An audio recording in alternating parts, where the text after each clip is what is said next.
रेमडेसिवीरची सध्याचे उत्पादन 50,000 आपल्या राज्याला पुरवण्याच्या दृष्टिकोनातूनचे त्यांची जी काही पॉलिसी आहे त्या पॉलिसीप्रमाणे ते पुरवत आहेत, परंतु त्यामध्ये मधल्या काळामध्ये काही ब्लॅक मार्केटिंग केली जायची, काही ट्रेडर्स म्हणजे मधल्या काळात जे स्टॉकिस्ट, डिस्ट्रीब्युटर्स, रिटेलर्स यामध्ये सुद्धा काही गडबडी होत असायच्या।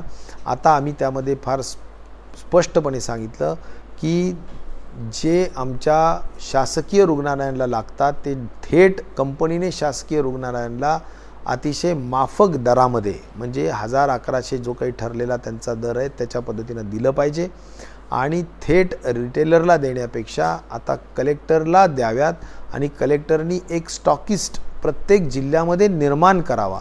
तो स्टॉकिस्ट असा असेल की त्याचा अधिकार स्वतःहून कुठेही विक्री करण्याचा नसणार, त्याच्यावर पूर्ण नियंत्रण कलेक्टरचं असेल आणि कलेक्टर प्रत्येक प्रायव्हेट हॉस्पिटलमध्ये ज्या लोकांना रेमडेसिवीर लागतं त्या लोकांना रेमडेसिवीर देण्याची व्यवस्था करतील। तिथे एक डेप्टी कलेक्टर लेवलचा व्यक्ती असेल, डॉक्टर असेल आणि त्या ठिकाणी FDAचे अधिकारी असतील, हे सगळे मिळून त्या ठिकाणी पूर्ण लक्ष ठेवतील।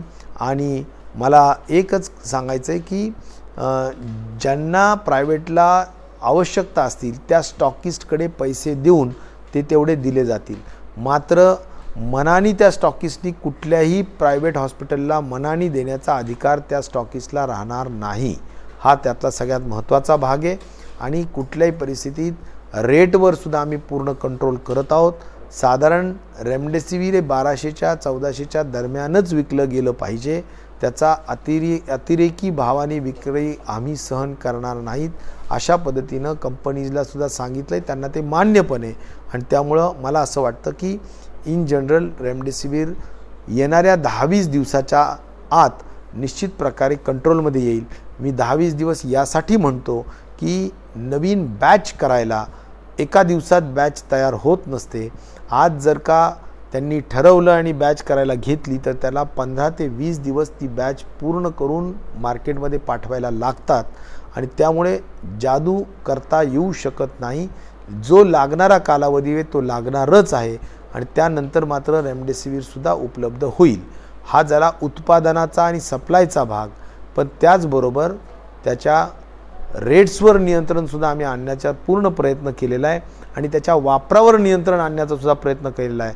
आमच्या आरोग्य विभागाने त्या ठिकाणी प्रत्येक कलेक्टरला RDCच्या अध्यक्षतेखाली एक कमिटी केलेली सांगितली आहे आणि त्या RDCनी आणि FDAच्या अधिकाऱ्यांनी प्रत्येक प्रायव्हेट दवाखान्यामध्ये जाऊन जे रेमडेसिवीर वापर करतायत त्यांना कुठल्याही परिस्थितीत खरंच त्या पेशंटला रेमडेसिवीर देण्याची गरज आहे का ते तपासण्याची सुद्धा गरज आहे। कारण ट्रीटमेंट प्रोटोकॉलमध्ये फार स्पष्ट दिलेलं आहे, जर एखादा कोरोनाचा पेशंट असेल तर त्याला 5 पद्धतीनं कोरोनाच्या पेशंटची विगतवारी केलेली आहे आणि पहिल्या 3 जो काही कॅटेगरीज आहेत त्याच्यामध्ये कुठेही रेमडेसिवीर देण्याची गरज नाही।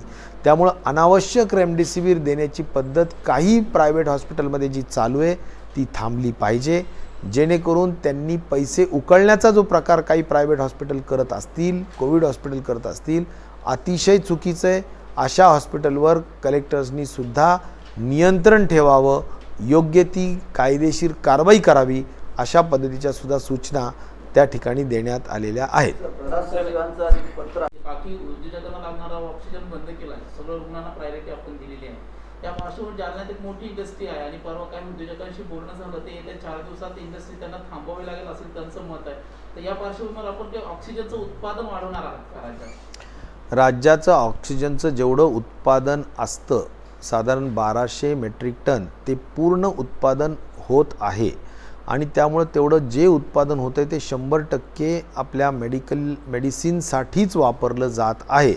आता प्रश्न राहतो की इथून पुढे इंडस्ट्रीनी ऑक्सिजन वापरू नये, त्यावर अधिक लक्ष बारकाईने द्यावे लागेल आणि त्यामुळे ज्या उत्पादन कंपनीतून ज्या टँकर्स निघतात त्याच्यावर GPS माध्यमातून लक्ष ठेवून ते त्या जिल्ह्यामध्ये एक्झॅक्टली मेडिसिनच्या साठीच जातात का नाही त्यावर लक्ष ठेवावं लागेल आणि त्यासाठी कलेक्टर्स आणि FDAचा टीम्स असतात ते लक्ष निश्चित प्रकारे ठेवतील.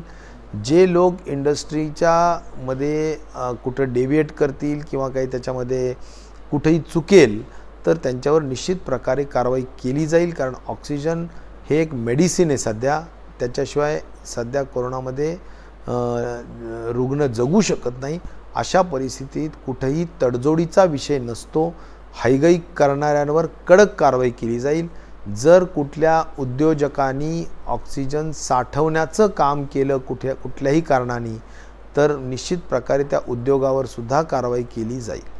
जशाच्या बाबतीत कोविड शीट फॉर्मेट भरून घ्यायचा आहे आणि तो कंपल्सरी असणार आहे. तसं न झाल्यास किंवा हॉस्पिटल न केल्यास आरोग्य विभाग कारवाई करणार आहे. मी तेच सांगत होतो की कमिशनर हेल्थ श्री रामास्वामी यांनी आमच्या सूचनेवरूनच संपूर्ण कलेक्टर्सला पत्र दिलेलं आहे. त्या पत्रामध्ये जो फॉर्मॅट तयार केलेला आहे त्या फॉर्मॅटच्या अनुषंगाने प्रायव्हेट हॉस्पिटल्सनी तो फॉर्मॅट भरून द्यायचा, जेणेकरून त्यात एकच कळेल की किती तुमच्याकडे ॲडमिटेड पेशंट्स आहेत, किती तुमच्या रेमडेसिवीरच्या पात्रतेचे पेशंट्स आहेत आणि त्या पद्धतीनं ते रेमडेसिवीर देण्याची अतिशय सुलभ पद्धत करण्यात आलेली आहे. आणि कोणीही ब्लॅक मार्केटिंग करू नये म्हणून जी उत्पादक ते पेशंट यामधली जी साखळी आहे, ज्यामध्ये डिस्ट्रीब्युटर असेल, तुमचा काय म्हणायचं त्याला रिटेलर असेल, ही जी काही साखळी आहे ही मध्ये कमी करण्याचं काम केलेलं आहे. जेणेकरून उद्देश एकच आहे की रेमडेसिवीर उपलब्ध पण व्हावं, रास्त दरामध्ये उपलब्ध व्हावं आणि योग्य पेशंटला मिळावं. अशा पद्धतीच्या उद्दिष्ट ठेवून या सर्व गोष्टी करण्यात आलेल्या आहेत. औरंगाबादमध्ये लॉकडाऊन्स हे ब्रेक द चेन करण्यासाठी, साखळी तोडण्यासाठी किमान 15 दिवसाचे असावे लागतात. तरीसुद्धा याबाबतचा निर्णय माननीय मुख्यमंत्री आणि कॅबिनेट निश्चित प्रकारे घेईल. सर्वांनी त्यांच्यावर विश्वास व्यक्त केलेला आहे. पण 15 दिवसाच्या दरम्यान लॉकडाऊन असू शकेल जर तो सर्वांनी म्हणजे आता मुख्यमंत्र्यांनी जर मान्य केला तर. वीकेंड लॉकडाऊन असताना अशी बाजारात अफवा आहे की उद्यापासून कंटिन्यू राज्य सरकार लॉकडाऊन करते ना. आज बरेच दुकानं व्यापाऱ्यांनी खोलली आहेत, याबद्दल काय? मला असं वाटतं की अद्याप वीकेंड लॉकडाऊनच सध्या चालू आहे. आज वीकेंड लॉकडाऊनचाच दिवस आहे. उद्या लगेच लॉकडाऊन लागेल अशी परिस्थिती मला वाटत नाही. निश्चित प्रकारे आणखीन 2 दिवस 3 दिवस या बाबतीतले जो काही त्या लॉकडाऊनचे असणारे जे काही परिणाम असतात त्यावर अत्यंत सूक्ष्म पद्धतीनं अभ्यास करून होणारे जे परिणाम असतात त्याचा अभ्यास करून काही एखादा प्रस्ताव तयार करायचा असतो आणि ते प्रस्ताव तयार करून त्यावर चर्चा होते आणि चर्चा करून मग काही गोष्टी होतात. मला असं वाटतं की आजचा दिवस हा आपल्या वीकेंड लॉकडाऊनचाच दिवस राहील. उद्या ज्या काही आपले निर्बंध लागलेले आहेत ते निर्बंध मात्र अधिक स्ट्रिक्ट पद्धतीनं चालू राहतील असं माझं मत आहे.